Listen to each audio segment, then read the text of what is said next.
Bismillahirrahmanirrahim. Assalamualaikum warahmatullahi wabarakatuh.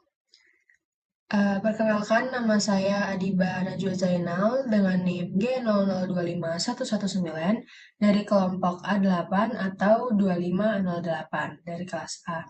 Pada kesempatan kali ini, saya akan mempresentasikan laporan praktikum anatomi blok 2.2.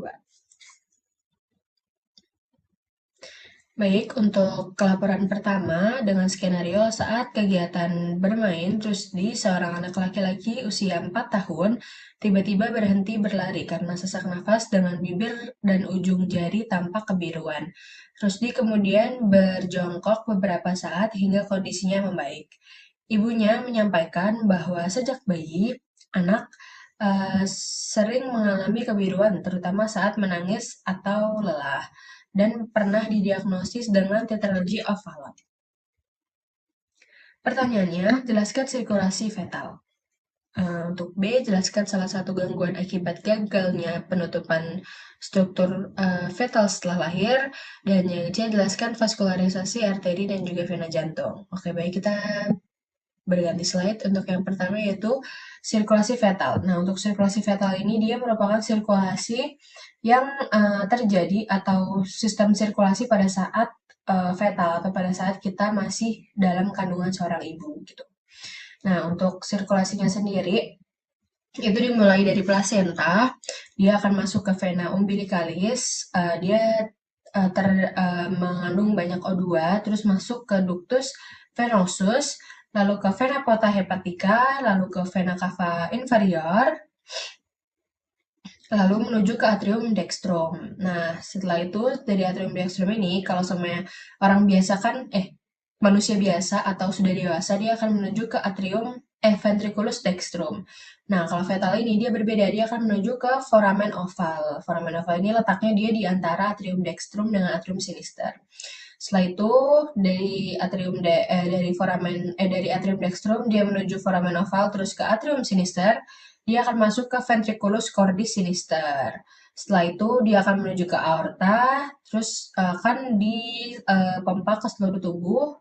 Setelah itu dia akan kembali lagi melalui vena cava superior dan juga vena cava inferior, lalu menuju ke atrium dextrum, lalu sebelum ke trunkus, iya, ke atrium dextrum, terus dia akan menuju ke trunkus pulmonalis. Tapi sebelum ke trunkus pulmonalis, dia akan masuk ke ductus arteriosus, di mana karena ini udah habis dari seluruh tubuh, jadi untuk darahnya sendiri dia mengandung banyak CO2. Terus dia akan menuju ke aorta descendant, terus ke arteri iliaca communis, terus ke arteri umbilicalis, dan masuk lagi ke plasenta. Setelah itu akan berulang lagi seperti itu. Nah, selanjutnya untuk pertanyaan B, jelaskan salah satu gangguan akibat gagalnya penutupan struktur fetal setelah lahir. Salah satu gangguannya yaitu adalah patent ductus arteriosus atau yang sering disebut dengan PDA. Ini merupakan kondisi di mana gagalnya perkembangan ductus arteriosus menjadi ligamentum arteriosum. Jadi tadi di atas di antara aorta dan juga trunkus pulmonalis dia kan mempunyai komunikasi ya pada saat fetal, yaitu yaitu ductus arteriosus itu. Nah, pada saat dia sudah dewasa, harusnya ductus arteriosus ini dia akan berkembang menjadi ligamentum karena sudah tidak ada lagi arteri atau darah, sudah tidak ada lagi darah yang lewat. Jadi harusnya dia akan mengalami diferensiasi menjadi ligamentum. Nah, pada beberapa kondisi itu dia mengalami salah satu gangguan. Jadi untuk arteriosnya itu dia tidak membentuk ligamentum. Jadi untuk darahnya nanti, jadi pada saat dewasa dia akan ada komunikasi antara antara aorta dengan trunkus pulmonalis seperti itu. Atau gagalnya perkembangan ductus arteriosus menjadi ligamentum arterioum. Oke, baik. Untuk selanjutnya, poin C yaitu jelaskan vaskularisasi arteri dan juga vena pada jantung. Jadi jantung sendiri dia tuh punya arteri dan juga venanya sendiri. Dia tuh nggak korupsi terhadap darah-darah yang dia pompa gitu. Jadi dia punya saluran atau vaskularisasinya sendiri. yang berasal dari aorta ascendens. Jadi aorta ascendens itu dia akan bercabang menjadi dua, yaitu arteri koronaria dextra dan juga arteri koronaria sinistra. Nah, untuk dextra ini yang warna biru ini ya, untuk yang sinistra dia yang warna hijau untuk yang bulat-bulatnya. Nah, untuk arteri koronaria dextra sendiri dia akan bercabang menjadi tiga, yaitu ramus nodus SA, yaitu sistem konduksi utama jantung, terus ramus marginalis yang dextra, dan juga ramus interventricularis yang dextra. Nah, untuk cabang kedua, dan untuk aorta koronaria sinistra, dia akan bercabang menjadi dua dan akan mengalami pemanjangan lagi masing-masing gitu. Jadi untuk cabang pertamanya yaitu ramus interventricularis yang anterior yang akan mengalami pemanjangan menjadi rami lateralis. Untuk cabang keduanya yaitu ramus circumflexus yang akan mengalami pemanjangan menjadi ramus marginalis yang sinistra. Selanjutnya untuk vena, nah untuk venanya sendiri, mayoritas venosus pada kor ini dia tuh bermuara pada sinus coronarius eh, menuju atrium dextrum. Nah, ada vena apa aja? Ada vena cardiaca magna, vena cardiaca parva, vena cardiaca media, vena cardiaca posterior, dan juga vena obliqu atria sinistra, dan juga vena posterior ventriculus sinistra. Sedangkan vena-vena lainnya, vena cordis minimae, itu dia bermuara langsung ke atrium dextra. Jadi tidak melewati tidak melewati apa tadi? Sinus coronarius ya. Dia langsung menuju ke atrium dextrum melalui ostium apa ya? Melalui foramina venarum cavarum. Oke, selanjutnya kita bahas untuk laporan kedua dengan skenario saat musim hujan, Badi mengeluh hidung tersumbat yang berlangsung beberapa hari, disertai nyeri pada daerah pipi yang memberat saat menunduk. Ia juga merasakan lendir kentar mengalir ke tenggorokan. Pada pemeriksaan, dokter mencurigai adanya peradangan pada sinus maxillaris yang berkaitan dengan gangguan drainase di meatus nasi medius. Pertanyaannya ada 3, oke kita langsung aja next. Oke, yang pertama jelaskan sinus-sinus paranasalis yang terdapat pada hidung beserta fungsinya. Nah, untuk sinus paranasalis itu ada 4. Yang pertama sinus maxillaris itu yang warna orange yang di sini. Terus yang kedua ada sinus frontalis yang warna yang warna kuning di sini. Terus ada sinus ethmoidalis itu yang warna hijau di sini. Terus juga ada sinus sphenoidalis itu yang ada di dalam ya. Ini kalau dari gambarnya dia yang dari samping atau yang dari lateral yang warnanya sedikit biru. Nah, untuk partinya sendiri sinus paranasalis ini adalah sekelompok rongga di dalam tulang kraniofacial atau daerah sini ya, kranium dan juga muka yang berhubungan dengan kafum nasi atau rongga di hidung sini. Nah, untuk sinus paranasalis ini, dia itu berisi udara dari bagian pernafasan, rongga hidung ke dalam kranium, gitu kan.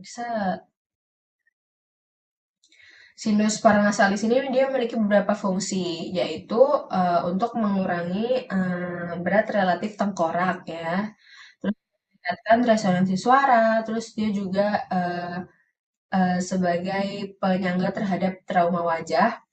Dia juga berfungsi untuk melindungi struktur yang sensitif dari fluktuasi suhu yang cepat di hidung. Jadi dia ini pada saat kita menyelamkan kita sering ekualisasi. Ekualisasi itu kan asalnya dari hidung ya, karena itu cukup mengganggu telinga gitu. Sampai dia juga berfungsi untuk melembabkan udara pada saat masuk ya melalui kafum nasi.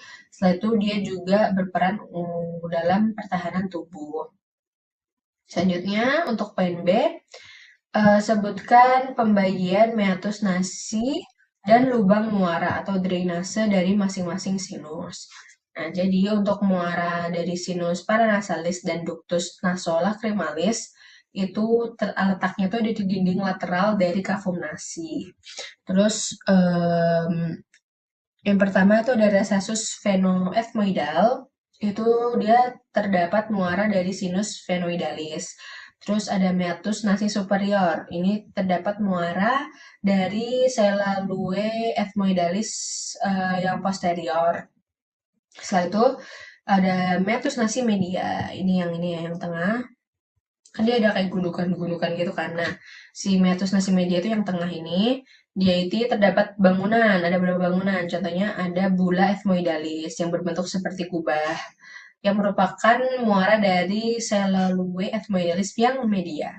Terus juga terdapat hiatus semilunaris, yaitu saluran melengkung di bawah dari bula ethmoidalis tadi, yang merupakan muara dari sinus maxillaris. Terus juga terdapat infundibulum ethmoidal, yaitu di ujung anterior dari hiatus hiatus semilunaris tadi yang ya terus itu ada sinus frontalis dan yang merupakan muara dari sinus frontalis dan cellulite ethmoidalis anterior, itu bermuara di anteriornya itu tadi melewati ductus frontonasalis. Selanjutnya juga ada processus un, uncinatus. Uncinatus itu adalah batas bawah dari hiatus semilunaris tadi. Terus yang terakhir, yang paling bawah yaitu meatus nasi inferior, itu dia terdapat muara dari ductus nasolacrimalis. Ductus nasolacrimalis ini dia mengalirkan air mata dari saccus conjunctivalis oculi. Nah, ductus ini tuh dia berawal dari ujung inferior dari saccus lacrimalis pada dinding anterior anterio anteromedial orbita. Oke, baik. Um, oh ya, selanjutnya, maaf, ada satu nomor lagi. Kembali gimana? Gini, untuk poin yang ketiga, yaitu jelaskan mengapa sinus maxillaris lebih sering mengalami sinusitis dibandingkan sinus lainnya. Ya, jadi seperti gambar yang tadi, sinus maxillaris itu kan dia letaknya ini ya, yang warna-oranye dia kan letaknya di sini. Sedangkan muaranya itu dia ada di meatus nasi yang media. Jadi dia tuh jika ada cairan atau penumpukan cairan, dia itu akan keluarannya tuh ke sinus nasi yang media. Jadi dia tuh harus naik gitu. Nah, sedangkan di dunia ini kan ada gravitasi ya. Jadi cairan ya pasti dia akan menumpuk ke bawah, sedangkan dari duktusnya sendiri atau tempat keluarnya dia kan ada di naik di atas sini kan. Maka dari itu pada saat terjadi penumpukan cairan pada sinus maxillaris ini dia yang paling sering mengalami sinusitis karena tadi cairannya itu harus naik, sedangkan itu kan melawan gravitasi bumi. Jadi yang paling sering mengalami sinusitis atau penyumbatan itu di antara sinus-sinus lainnya itu adalah sinus maxillaris yang paling sering, seperti itu. Baik, terima kasih atas perhatiannya. Maaf jika ada salah kata. Wassalamualaikum warahmatullahi wabarakatuh.